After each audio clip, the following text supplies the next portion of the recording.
अभी तक हमने इकोनॉमिक्स में मांग की अवधारणा, पूर्ति की अवधारणा और उपयोगिता के बारे में पढ़ा है। अब हम पढ़ेंगे उत्पादन की अवधारणा के बारे में।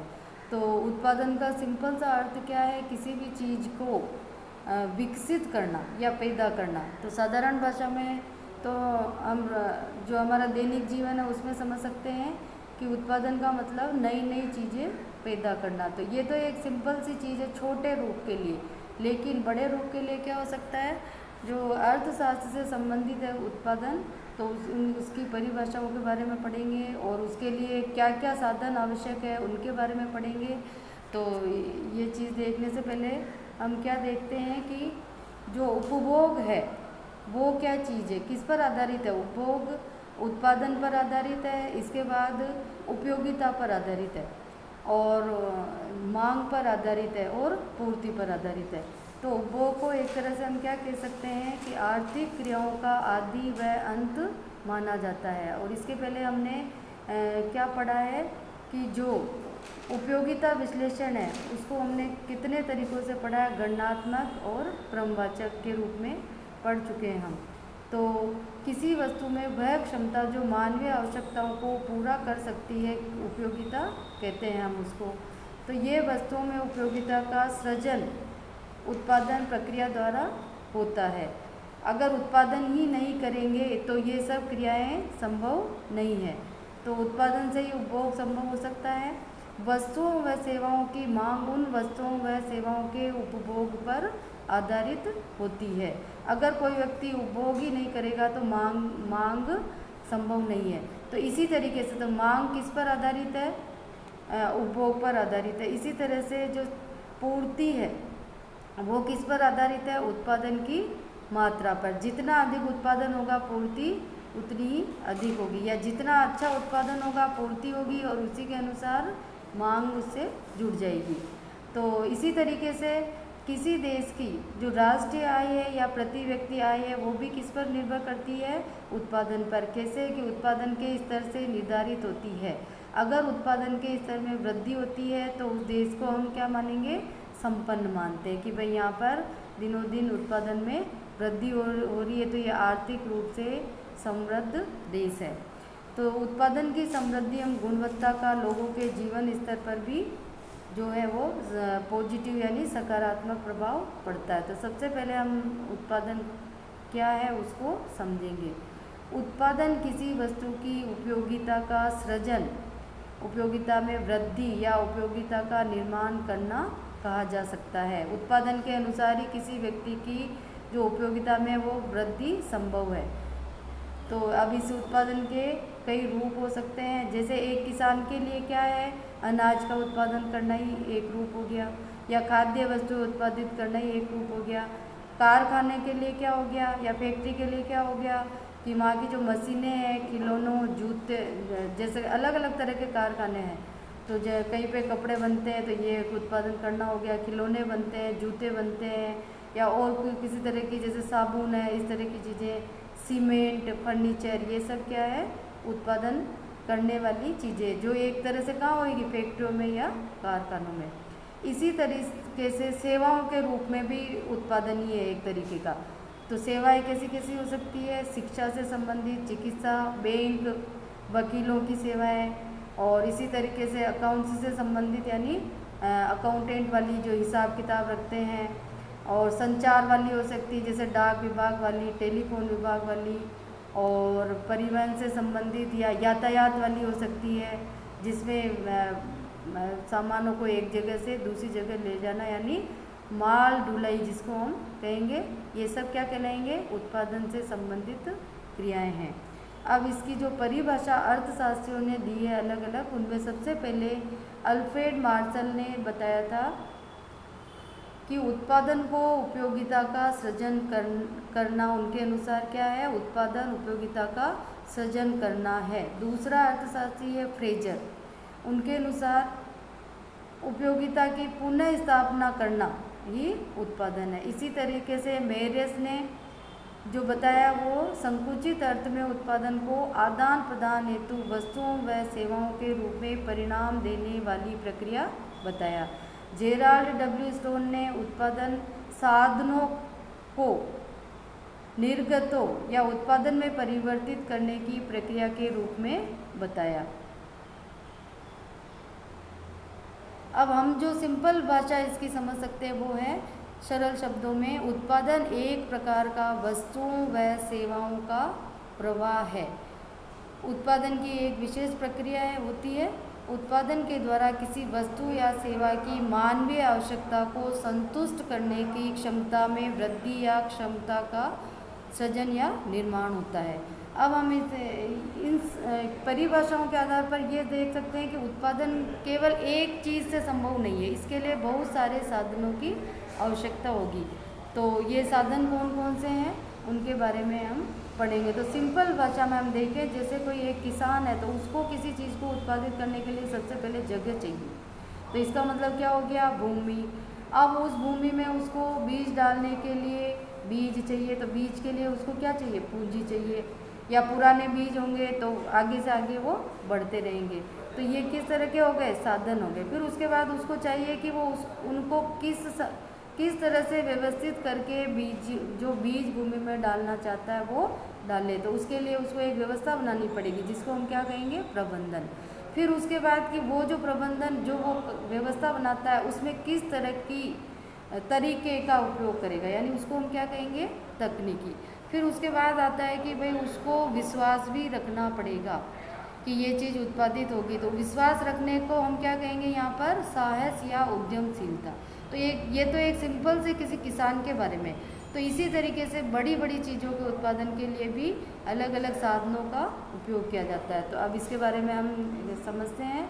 उत्पादन एक उपयोगिता के सृजन की प्रक्रिया होती है।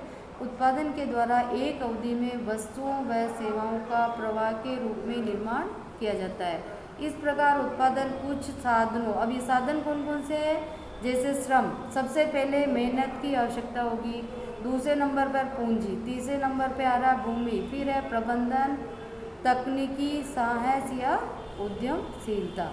इनको छोटे रूप में हम याद कर सकते हैं, एल यानी लेबर हो गया, के का मतलब यहाँ कैपिटल यानी पूंजी से है। फिर उसके बाद एन का मतलब यहाँ पर है नेचर से, जो नेचर से प्राप्त चीज़ें जैसे भूमि हो सकती है। टी का मतलब टेक्निक।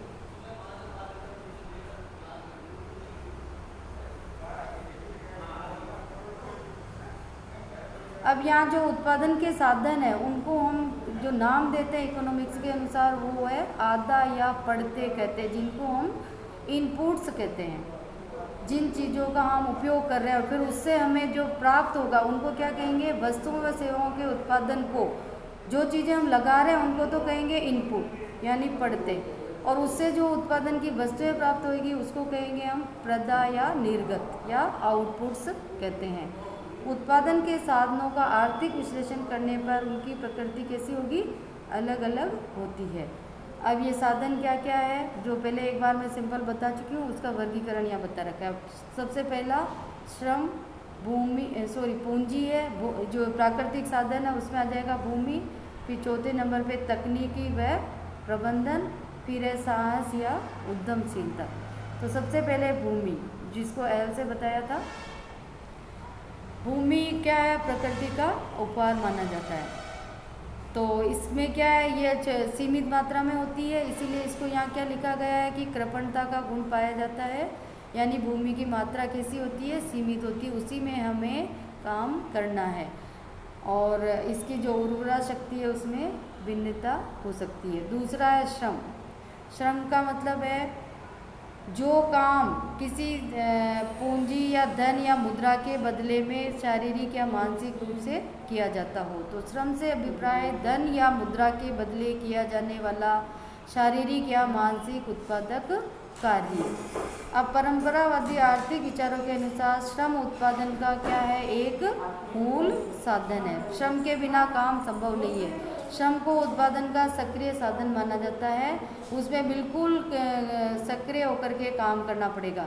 श्रम अन्य साधनों, जैसे अन्य साधन क्या है, पूंजी है, भूमि है, प्रबंधन है और तकनीकी इत्यादि की को उत्पादन की प्रक्रिया में सक्रिय करता है। अगर श्रम की शुरुआत नहीं करेंगे तो दूसरी चीज़ें सब व्यर्थ होगी। श्रम की पूर्ति मात्रात्मक व गुणात्मक दोनों प्रकार की हो सकती है। मतलब कितना श्रम आप कर सकते हो और आप में किस तरह के गुण हैं जिसका आप अपने गुणों का श्रम के रूप में उपयोग कर सकते हो। तो विश्व में पूंजी प्रबंधन व तकनीक तथा साहस या उद्यमशीलता का बहुत महत्व होता है। फिर भी उत्पादन कार्य हेतु श्रम के महत्व में कमी नहीं हो सकती है। मतलब पूरे संसार में पूंजी प्रबंधन और तकनीक और साहस और उद्यमशीलता का बहुत ज़्यादा महत्व है, लेकिन श्रम का फिर भी उनके बराबर ही महत्व है। श्रमिक उत्पादक और उपभोक्ता दोनों ही हो सकते हैं। फिर आता है पूंजी। आप वहाँ शुरू में जब एल बताया था वहाँ के था, यहाँ पर सी है तो सी भी हो सकता है पूंजी के लिए। पूंजी को उत्पादन का तीसरा साधन माना जाता है।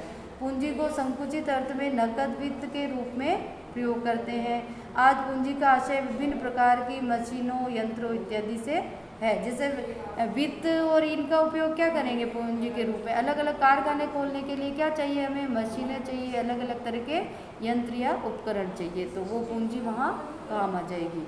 फिर उसके बाद चौथा साधन है प्रबंधन व तकनीकी। उत्पादन का एक और महत्वपूर्ण साधन प्रबंधन या तकनीकी यानी टेक्नोलॉजी होता है। प्रबंधन व तकनीकी दोनों मिलकर के क्या बनाते हैं, संगठन, एक संगठन बन जाता है जिसको हम क्या कहते हैं, संगठन यानी ऑर्गेनाइजेशन। आज उत्पादन के बड़े पैमाने पर संगठन विशेषज्ञों द्वारा किया जाता है। प्रबंधकीय पक्ष प्रबंधकों द्वारा, दो तरह के हो गए, प्रबंधन और तकनीकी, दोनों मिलकर के एक संगठन बनाते हैं। तो जो प्रबंधन का कार्य वो कौन करेगा, प्रबंधकों द्वारा, और तकनीकी पक्ष का कार्य कौन करेगा संगठन में, तकनीकी विशेषज्ञों द्वारा किया जाता है, जिनके पास अलग अलग तरीके होते हैं, लेकिन उन तरीकों का जो व्यवस्था के रूप में प्रयोग करते हैं वो कौन करते हैं, प्रबंधक करते हैं। तकनीकी विशेषज्ञों के द्वारा उत्पादन की विभिन्न तकनीकों में चुनाव किया जाता है और उसे उत्पादन प्रक्रिया में प्रयुक्त किया जाता है। इसी प्रकार प्रबंधकीय विशेषज्ञों के द्वारा विभिन्न प्रकार के संगठन जैसे वैयक्तिक स्वामित्व, साझेदारी, निगम में चयन कर अनुकूलतम संगठन संरचना को अपनाया जाता है। प्रबंधन व तकनीकी के द्वारा उत्पादन रखा जाता है। अब है पांचवा साहस या उद्यमशीलता, जो ई से दिखाया था वो है एंटरप्राइजेज होता है, ये एंटरप्रेन्योरशिप है, यहाँ पर एंटरप्रेन्योरशिप इसको इंग्लिश में कहते हैं। साहस या उद्यमशीलता उत्पादन का पांचवा महत्वपूर्ण साधन होता है। हमने एंटरप्राइजेज का नाम सुना है, तो ये बना हुआ है एंटरप्रेन्योरशिप से, तो इसीलिए इसको ई संकेत दिया गया है। तो साहस या उद्यमशीलता उत्पादन का पांचवा साधन है। उत्पादन में विभिन्न प्रकार की जोखिमें व अनिश्चितता वहन करनी पड़ती है। मतलब साहस, हमको विश्वास रखना पड़ता है कि इसमें लाभ भी हो सकता है या हानि भी हो सकती है। तो एक समाजवादी अर्थव्यवस्था में साहसी द्वारा उठाया गया जोखिम कम होता है, जबकि पूंजीवादी अर्थव्यवस्था में एक स्वतंत्र अर्थव्यवस्था होती है, सरकारी हस्तक्षेप नगण्य होता है, अतः साहसी व्यवसायों में अधिक जोखिम वहन करना पड़ता है। दोनों में क्या अंतर है, पूंजीवादी अर्थव्यवस्था स्वतंत्र होती है जिसमें सरकार का हस्तक्षेप नहीं होता है। तो बहुत बार हम सुनते हैं ना कि कहीं पे जैसे अकाल हो गया या आपदा इस तरह की होती है कि बारिश ज़्यादा हो गई, किसी की फसलें गल गई, तो बहुत बार हम सुनते हैं कि सरकार उसको हर्जाना देती है। तो समाजवादी अर्थव्यवस्था में तो साहसी द्वारा उठाया गया जोखिम कम होता है क्योंकि उनको सरकारी सहायता भी मिल जाती है, लेकिन पूंजीवादी अर्थव्यवस्था जो कि एक स्वतंत्र अर्थव्यवस्था होती है तो उसमें सरकारी हस्तक्षेप नगण्य होता है। तो जो व्यक्ति स्वतंत्र होकर कार्य करता है तो उसका लाभ हानि को स्वयं को ही सहन करना पड़ेगा। तो उत्पादन का संगठन इस प्रकार किया जाता है कि उत्पादन करने की तकनीक अन्य तकनीकों से अधिक लाभदायी हो। उत्पादन करने के लिए सस्ते साधनों को अधिक मात्रा में काम में लिया जाता है ताकि लागत कम आवे, है ना। उदाहरण जैसे पूंजी की तुलना में श्रम सस्ता होता है तो श्रम का हम अधिक उपयोग करेंगे, और श्रम का अधिक उपयोग करने पर श्रम प्रधान तकनीकी कहेंगे। जो टेक्निक या तकनीकी का हम उपयोग कर रहे हैं उसको क्या कहेंगे? श्रम प्रधान तकनीकी। इसी प्रकार पूंजी सस्ती होने की स्थिति में, जैसे कितनी बार होता है कि मशीनों, यंत्रों, ये सब सस्ते हो जाते हैं, मशीनें हैं इनकी रेटें कम हो जाती है, तो उस समय मशीनों का उपयोग ज़्यादा होता है। तो इस प्रकार पूंजी सस्ती होने की स्थिति में पूंजी का श्रम की तुलना में अधिक उपयोग किया जाता है। मशीनों से सब काम करने लग जाते हैं, तो पूंजी का श्रम की तुलना में अधिक उपयोग करने पर उसको कौन सी तकनीकी कहेंगे? पूंजी प्रधान तकनीकी। इस प्रकार साधनों की कीमतों के आधार पर उत्पादन का संगठन किया जाता है जिससे कि अधिक लाभ हो।